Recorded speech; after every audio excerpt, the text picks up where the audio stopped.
In today's video, I'll be sharing with you my podcasting setup, including the camera I use to film, the microphones I use to collect the audio, my lights, and my video editing software. I'm also going to be sharing with you 3 quick tips if you have plans to start your own YouTube channel in the near future. And at the very end of the episode, I'll take you for a little video tour of my office/creative haven here, so you can have a little bit more of an in-depth peek behind the curtain. So make yourself comfortable and let's dive in.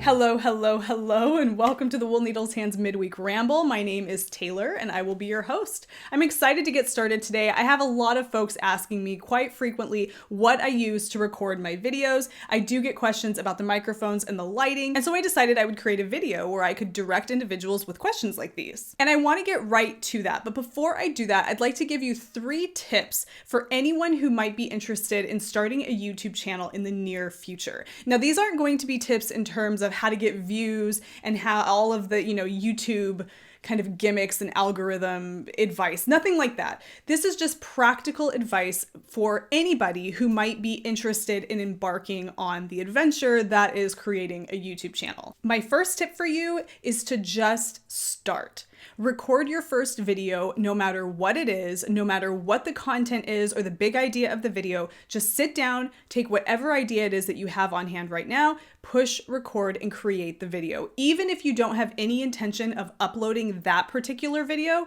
just rip off the Band-Aid and record your first video. My second piece of advice would be to invest in the best camera that you can afford. It doesn't have to be the best camera on the market. It doesn't have to be the best camera for filming YouTube videos. It just needs to be the best camera that you can afford comfortably. It's not going to break the bank, but it's going to do the job. You need a good camera that you can afford and then a microphone. And these options, there's a lot of them out there. There's lots of great options that don't break the bank. Don't try to invest in the best camera there is. Invest in the best camera and audio recording equipment that you can afford comfortably, that you can walk away from that purchase feeling happy about it, not feeling stressed about it. Because trust me, that's going to evolve over time as you become more experienced with recording video, as you become more experienced with editing video. That's going to evolve, and you don't want to get yourself involved in some camera that is far more than you can handle and saddle yourself with the expense of that camera early on in the game. Trust me, you'll be happy you made that choice early in the game. When it comes to your camera and whatever you're using to record, I'm going to tack on one little piece of advice to go with that. So this is kind of a little bit of a bonus. If you are choosing a camera that has lenses that you can change out, you want to go for a wide angle lens. As you can see here, this camera lens picks up a pretty wide angle. I am sitting currently right now 2 feet away from my lens, if that, maybe even 1.5 feet, and you're still able to see a lot of the space around me because I'm using a really wide angle lens. You don't want to get yourself a lens or a camera with a fixed lens that requires you to put that camera 8 feet away from you because it's just too far. There's too much going on in between you. You're going to need really sophisticated audio. And then if you want to show things close up, you have to get up and walk to the camera. And that's just really uncomfortable. And if you have a small space where you're going to be recording, it's just not feasible. So if you are looking for a new camera other than maybe a mobile device or something like that, invest in something that's going to give you a nice wide angle. I'll link some tech recommendations down in the description box, but do your own research because really your budget is what's most important. And there's lots of videos out there, this is not one of them, where you can dive into the technical aspects of all of these cameras and video recording devices and all of that. This is just some real quick and dirty tips, kind of general, superficial advice on how to just get started. And then my third piece of advice, if you want to start a YouTube channel, is to figure out who your audience is. This is something I didn't consider very much in the beginning, but as I've been doing this, and especially over the last, 2 years, this has become really important for me to think about. It's a really great grounding piece of information that if you continue to think about this, you'll continue to produce videos that mean something to your target audience. So think about your audience. Who are they? Who would they be? What would be their general characteristic? What would be their general needs from you as a video creator?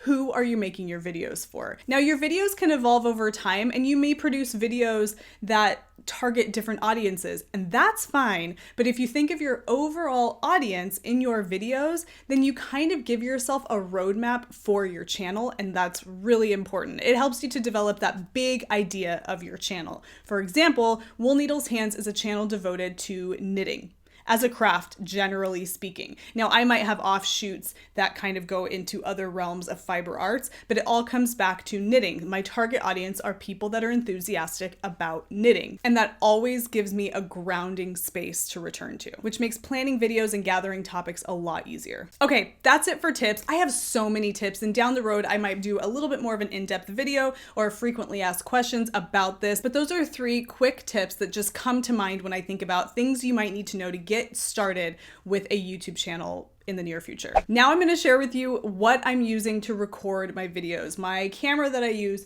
to film my videos. And in order to do that, I am going to film this with my phone. So because the camera is here filming us, I'm just going to use my phone camera to film my camera. So get ready to step behind the curtain. I'm going to make sure my lens is nice and clean. That's a really great tip too. If you're using a phone to film your videos, which is great because phones take amazing video now, you want to make sure your lens is clean. Nobody likes sweat smudge. Okay guys, here we go. Okay, here we are. So this is the camera that I'm using to film my videos. This is a Canon EOS R6. I am not going to go into all the specs of this camera because you can do that on YouTube with somebody far more articulate in all things camera, tech, and gear. But again, it's a Canon EOS R6. You can look that up if you would like to get further details about that camera. I am using a 20mm wide angle lens by Sigma, it's just such a great lens. It's one of the best investments I've made for filming the podcast. This camera has not been my only recording camera. When I first started the podcast, I started with a Canon 80D. I think there is now a 90D, and that is an excellent option if you want a camera like this with interchangeable lenses to record your videos. This is a mirrorless camera. The one I used to record on, the 80D, was a DSLR camera. You can Google the differences between the two, and honestly, it doesn't matter a whole hell of a lot if you're just getting started. However, if I did have to make a recommendation in terms of DSLR or mirrorless cameras for filming videos like a knitting podcast, I would definitely go with a mirrorless camera. Lots of reasons for that, and I might make another video about that later, but you can look up the benefits of mirrorless over DSLR on your own. I highly recommend that you do that. But the camera that I'm using now is a Canon EOS R6. I was using a Canon 80D, and then I used a Canon 5D Mark IV, which is just a really beefy, heavy, kind of professional DSLR photography camera.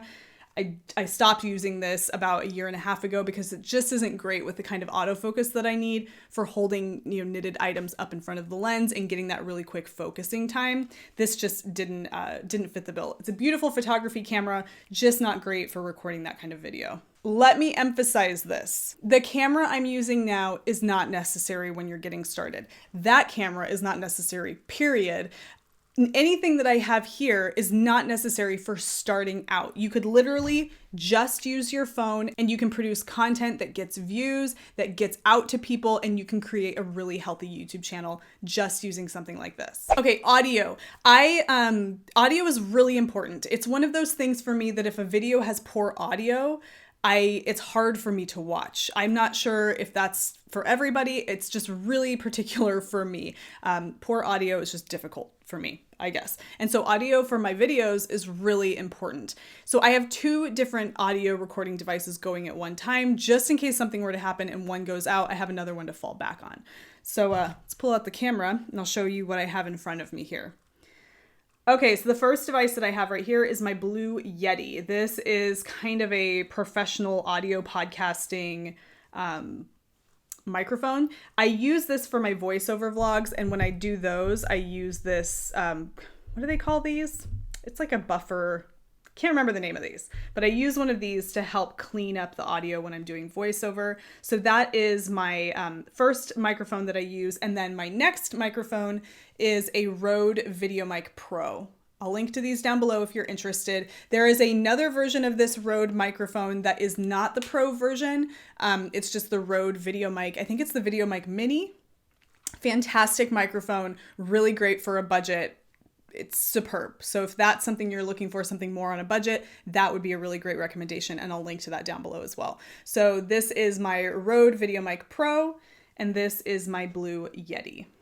Now, having two different recording devices like this is really unnecessary, and I did not buy two microphones for this purpose. I had the Blue Yeti for the sake of having the voiceover, and I happen to use it because it's available to me. I wouldn't recommend somebody start with this, and if somebody didn't already have two microphones on hand, I wouldn't even recommend doing this. It's superfluous because you just don't need it. I happen to have two microphones, and that's the only reason why I'm using it. Okay, the lighting that I'm using is really basic. It's from Limo Studio, and it's just umbrella lights with I would say that the temperature of the bulb is around 4,500 Kelvin, if you're familiar with that. It's not a super warm light, but it's perfect for what I need because I have those twinkle lights behind me that give off a little bit of a warm glow, and then this practical light back here in the corner also gives off a warm glow, so I don't really want these umbrella lights to be too warm. I can always adjust the warmth, I guess, on my camera, but I don't like to have to do that. I like it to be pretty consistent. So these are just Limo Studio umbrella lights, and I'll go ahead and take a little camera video or a phone video here. Yeah, so they're just basic umbrella lights. I'll hop up so you can see my placement. It's really nothing fancy. I have this one resting on my desk over here with my bag of almonds that I snack on. And then this one here, just this tall light here, off to the side. Super easy setup. They always stay plugged in and then out of the way in my office. And they are aided by my practical light here in the corner, which is, my lamp, and then my little twinkle lights over there. As for the video editing software that I use Final Cut Pro 10. This is, there's like two different video editing softwares that you tend to hear about when it comes to creating YouTube videos. There's Adobe Premiere Pro, which I am not familiar with Adobe, and then there's Final Cut Pro 10. And so the reason I use Final Cut Pro 10 is because I'm very familiar with that format, and so that's the one that I use. If you're familiar with Adobe, you've worked with other Adobe software, then Adobe Premiere Pro might be for you. But if you're just getting started and the only thing you've ever used before or had access to is iMovie, I would encourage you to try Final Cut Pro 10 because it's essentially the same format, just beefed up to be more professional. Well, that's it. That's what I use. That's what I have going on around me. One thing I'll say is that keeping it simple is really important. I guess I wouldn't say that this is simple, but I would say that this is not nearly as complicated as it could be. It's easy for me to break it down, put it off to the side. Nothing here has to be stored away. The umbrella lights get folded up, broken down, and they go right in the same area where they're at right now, and they stay plugged in. So it's just really easy to get them up and to go. My microphones, it's pretty simple. My Blue Yeti that sits right in front of me here,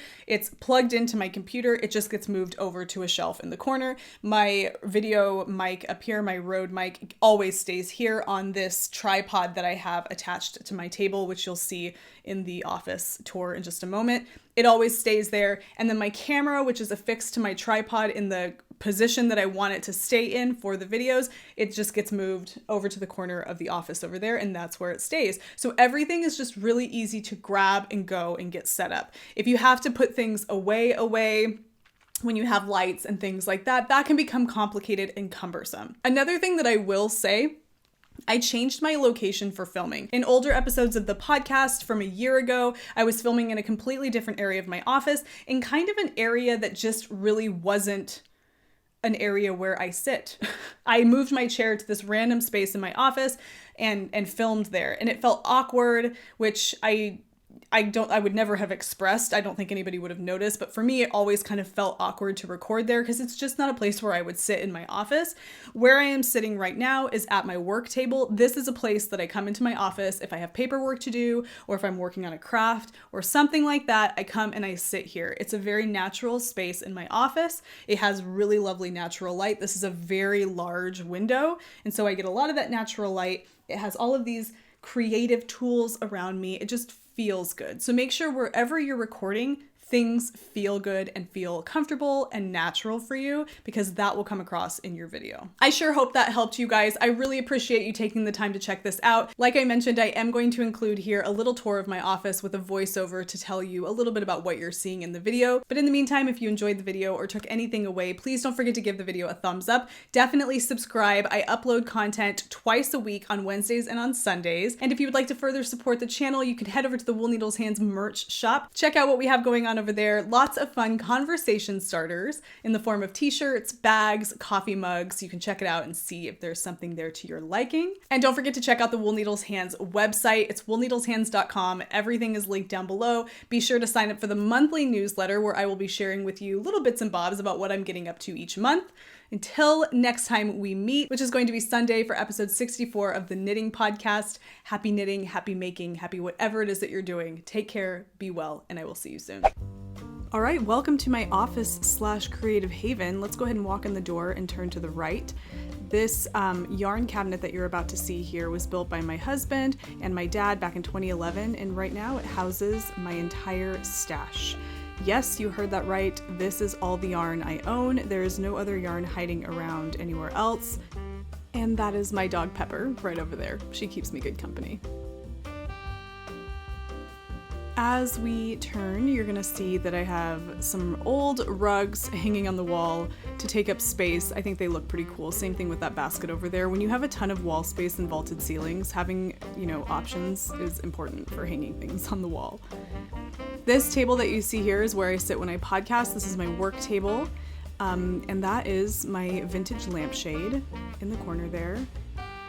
Moving across, you can see that I really love to just cluster things on a wall. I'm into that real kind of overdone gallery wall look.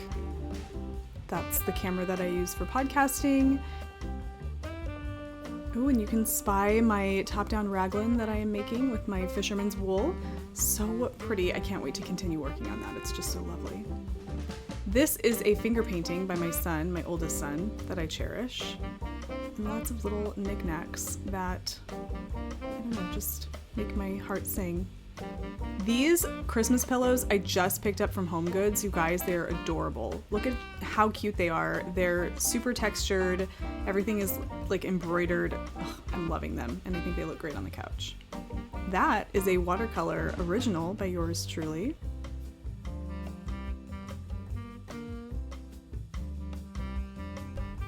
Okay, so if we're gonna talk like art supplies, this pencil sharpener that you see here by Custom is one of my favorite pieces that I have for art related or just anything. I mean, it's a pencil sharpener. It is a fantastic pencil sharpener and it's great. It helps you to kind of gauge how sharp you want your pencils if you're sketching. All around great pencil sharpener, and it looks really cool too. And I love a good masking tape dispenser. You're gonna need that for artsy stuff. So yeah, this is the table where I podcast. This is the tripod I was talking about. This usually does top-down flat lays for my yarn business, Fiber for the People, and that is my microphone. That is my main microphone, video. It's Rode VideoMic Pro, and then this is the corner of my office where all of the editing happens. I'm actually in the process of listening back this episode as I film this little tour, but this is kind of more of the cluttered, office-y looking part of my office. But that's it. And as we walk out, you can kind of get a 360 degree of this whole space. I absolutely love this room. It's got a giant window and vaulted ceilings, and it's just so cozy. I hope you guys got a kick out of that. Until I see you next time, take care, be well. I will see you soon. Bye.